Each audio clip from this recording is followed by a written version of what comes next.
Cela fait maintenant 15 ans que je vis avec le souvenir des images du port de Marseille. Elles ne sont jamais très éloignées de mes pensées.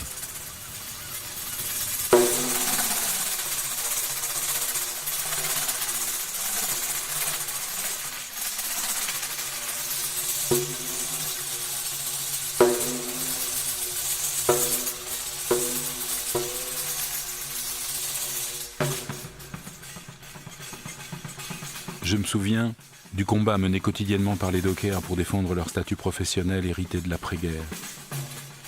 Je me souviens d'une lutte de tous les instants avec les employeurs pour qu'ils respectent le nombre d'hommes engagés dans le chargement et le déchargement des navires.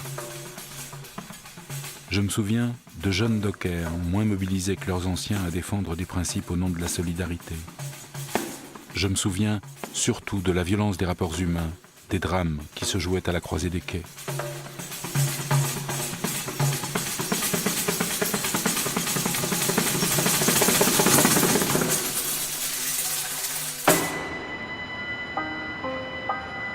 Entre-temps, Marseille a changé. L'activité portuaire s'est ralentie. Les croisières se sont développées, la ville a grignoté des morceaux du port. L'État est intervenu pour dessiner un nouvel avenir à la ville et à la zone portuaire.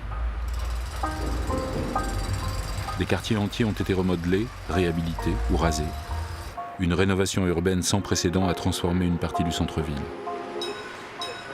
C'est une interrogation sur le temps qui passe, sur ce qui fut, sur les désirs qui émergent et qui enterrent les dernières illusions, sur un monde en mouvement que certains voudraient stopper et que d'autres veulent accélérer, sur l'espace géographique remodelé à chaque étape du développement du port et qui remet en cause la façon de vivre et de travailler, la place de l'homme contraint de s'adapter.